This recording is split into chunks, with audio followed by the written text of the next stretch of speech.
Good morning, class. Chapter number 4 of Civics, Democratic Government, we were doing, and we have already learned about the participations of the peoples, of the citizens with the elections. Through the elections, they elect their representatives, and then they can participate the government through the criticise it. ठीक है, इसकी criticise करेंगे, अगर वो किसी चीज पर satisfied नहीं है तो वो क्रिटिसाइज भी कर सकते हैं। वो पार्टिसिपेट करते हैं इन द गवर्नमेंट, अपने इंटरेस्ट को भी शो करते हैं, अपने व्यूज को भी बताते हैं। Now the today's topic is public opinion. What is public opinion? Public opinion क्या चीज है कि पब्लिक ओपिनियन जो एक ग्रुप ऑफ पीपल्स होता है या फिर किसी भी इंडिविजुअल्स के कि समस्त जो इंडिविजुअल्स होते हैं, एक व्यक्ति होता है, उनके व्यूज को, उनकी बिलीव्स को, उनके विचारों को यानी और उनके विश्वास को और जो उनके थॉट्स हैं वो उन्हें एक्सप्रेस कर सकते हैं। साथ में वो ये भी बता सकते हैं कि वो किस चीज से सेटिस्फाइड नहीं है। थ्रू द धरनाज, रैलीज, कोई भी चीज जो वो शो आउट कर सकते हैं अपने व्यूज को बताने के लिए, अपने ओपिनियन को गवर्नमेंट के सामने रखने के लिए। तो as discussed above, there are a variety of ways to expressing public opinion. जैसे हमने अभी डिस्कस किया कि वाइटल ऑफ एनी डेमोक्रेसी, जिस डेमोक्रेसी में जो क्या है, सिटीजन्स को राइट है कि वो किसी भी चीज से अगर सेटिस्फाई नहीं है तो वो अपनी जो है ऑब्जेक्शन उठा सकते हैं, किसी चीज को क्रिटिसाइज भी कर सकते हैं। पब्लिक ओपिनियन क्या है? That is the aggregates of the individuals. Individuals means हर एक व्यक्ति के व्यूज की, बिलीव्स की, उनके विश्वास की, और prevalent amongst the adult residents means हर किसी एक पर्सनल व्यक्ति की व्यूज को जानना या फिर उसके बिलीव्स को शो करना जो है वो उसको शो आउट करना और उसको ध्यान में रखते हुए क्या चेंजेस लाने हैं या फिर क्या इम्प्रूवमेंट की जानी है वो रखकर ही आगे गवर्नमेंट जो है चलती है। That is the public opinion. वो पब्लिक ओपिनियन जो है वो सोसाइटी में मेन होल्ड रखता है और सेवरल वेज हैं इनको अपने व्यूज को, अपने बिलीव्स को एक्सप्रेस करने के। अगर कोई भी चीज से सेटिस्फाई नहीं है, जैसे हमने लास्ट लेक्चर में क्या किया था कि अगर पीपल्स जो थे वो राइजिंग फ्यूल प्राइसेस से सेटिस्फाई नहीं थे या फिर जिससे उन्होंने अपने व्यूज को, अपने विचारों को जो है शो करने के लिए उन्होंने कई स्ट्राइक्स की कि गवर्नमेंट जो है वो इस पर कुछ स्ट्रॉन्ग डिसीजन ले। तो ऐसे ही कई चीज आती हैं जैसे धरना, रैली, स्ट्राइक्स, सिग्नेचर कंपेजन मीन्स होते हैं कि कई स्ट्राइक्स की जाती हैं, हड़तालें की जाती हैं, उनके अगेंस्ट रैली की जाती है। अगर किसी भी इशू से वो सेटिस्फाई नहीं होते, किसी भी गवर्नमेंट के डिसीजन से वो सेटिस्फाई नहीं होते हैं, तो ये कई वेज हैं पब्लिक ओपिनियन को एक्सप्रेस करने के। Right, the media plays a vital role in forming the public opinion. और मीडिया भी इस में क्या है, कैसे रोल प्ले करती है पब्लिक ओपिनियन में, कि अगर जो न्यूज़ हम सुनते हैं न्यूज़पेपर्स में और मैगजीन्स में पढ़ते हैं, पैम्पलेट्स में, बुकलेट्स होती हैं और पीरियडिकल्स होते हैं, रेडियो, टेलीविज़न, सिनेमास में हम कई टाइप के ऐसी न्यूज़ देखते हैं जिससे हमारी थिंकिंग जो है वो बदल जाती है या फिर किसी के बारे में जो है हम अवेयर हो जाते हैं कि पॉलिटिकल जो डिसीजन लिए जा रहे हैं वो हमारे बेनिफिट के लिए हैं या नहीं है, इन फ्यूचर में वो हमारे काम आएगा या नहीं। ठीक है, जो लॉज बनाए जा रहे हैं वो हमारे अकॉर्डिंग हैं या नहीं, ये पब्लिक जो है वो इन न्यूज़ से और रियलिटी को जान जाते हैं, जिससे वो अवेयर हो जाते हैं कि उनकी बेनिफिट की क्या है। या फिर गवर्नमेंट जो है वो अगर डेमोक्रेसी गवर्नमेंट है तो नेचुरल सी बात है कि लोग जो हैं वो लोगों के बेनिफिट के लिए ही गवर्नमेंट काम करती है। तो इससे मीडिया जो है एक बेस्ट रोल प्ले करती है लोगों को अवेयर करने के लिए।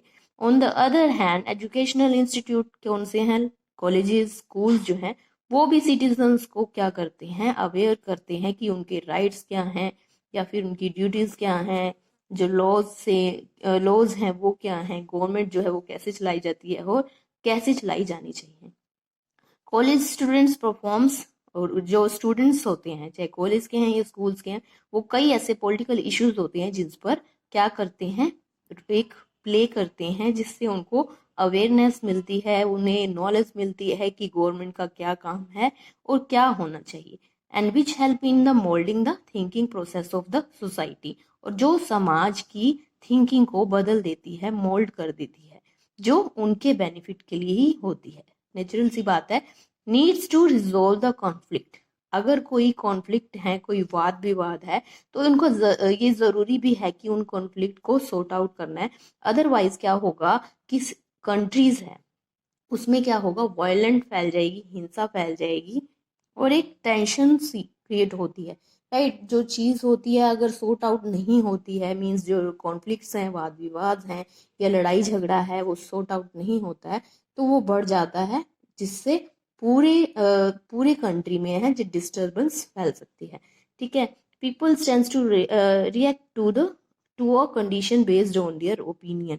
अगर वो कॉन्फ्लिक्ट है, लोग किसी कॉन्फ्लिक्ट क्या होता है कि अगर कोई भी एक पर्टिकुलर पर्सन भी कहें, तो अगर वो किसी चीज पर डिसएग्री होता है, ठीक है, उससे सेटिस्फाई नहीं है, तो वो इंडिविजुअल इसके अगेंस्ट जो है अपनी जो है क्रिटिसाइज कर सकता है, उस चीज को अपने उसके अगेंस्ट बोल सकता है।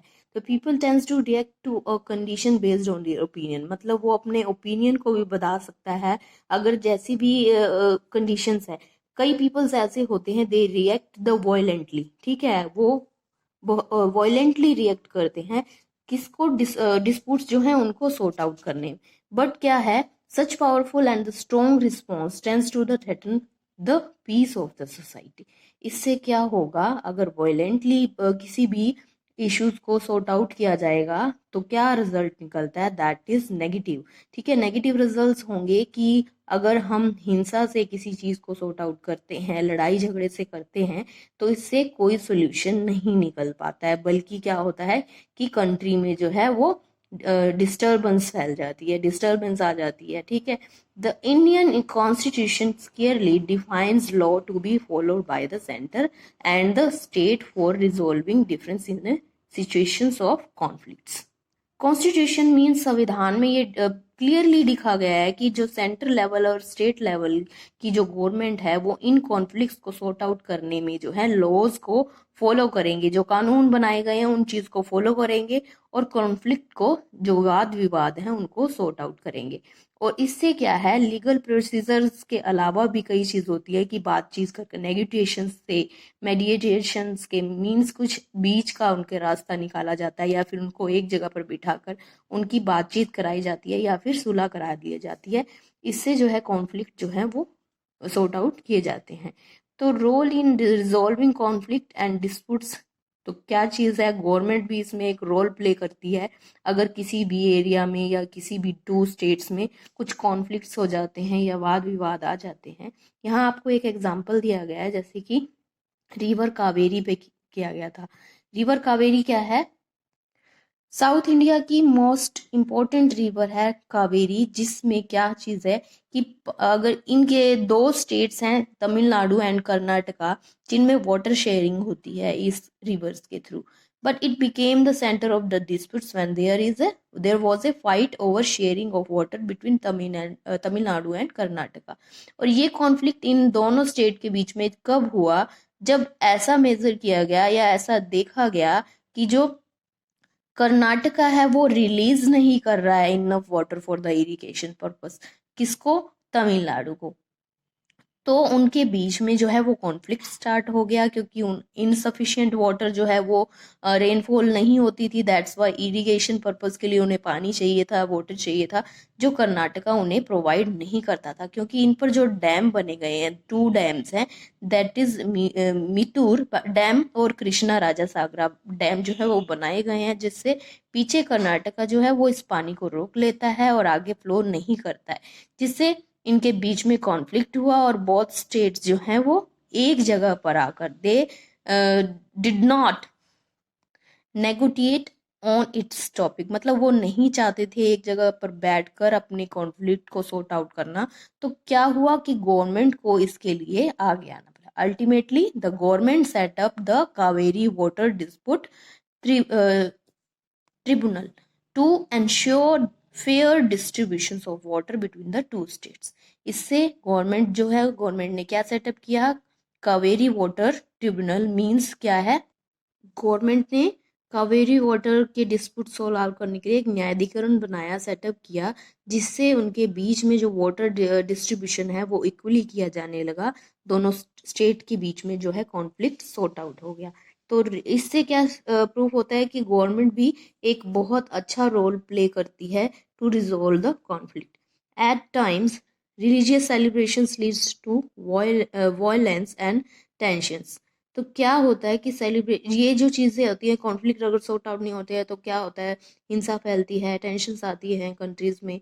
तो इन सिचुएशंस में government should intervenes by the bringing the representatives of, means कि गवर्नमेंट इस टाइम इस सिचुएशंस में क्या आती है कि जो रिस्पेक्टिव कम्युनिटीज है, यानी जिनके बीच में ऐसा कॉन्फ्लिक्ट है, वाद विवाद है, उनको एक ही जगह पर, नेगोटिएशन टेबल क्या होती है कि एक ही जगह पर लाकर उनके बीच में जो है कन्वर्सेशन कराई जाती है on the level of peace and harmony and can be maintained in the state.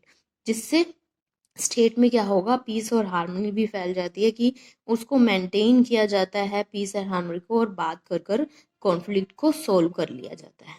Need for the equality and justice, कि अगर इतनी वास्ट कंट्री है इंडिया, जो जिसमें डिफरेंट लेवल पर डिफरेंट स्टेट्स भी हैं, डिफरेंट रिलीजन्स भी हैं, तो इट इज़ नेचुरल कि वहाँ पर जो है वो इनइक्वालिटी होगी। बट लॉज जो है, कानून जो बनाए जा रहे हैं गवर्नमेंट के थ्रू, गवर्नमेंट के आगे सब जो है इक्वल होना चाहिए।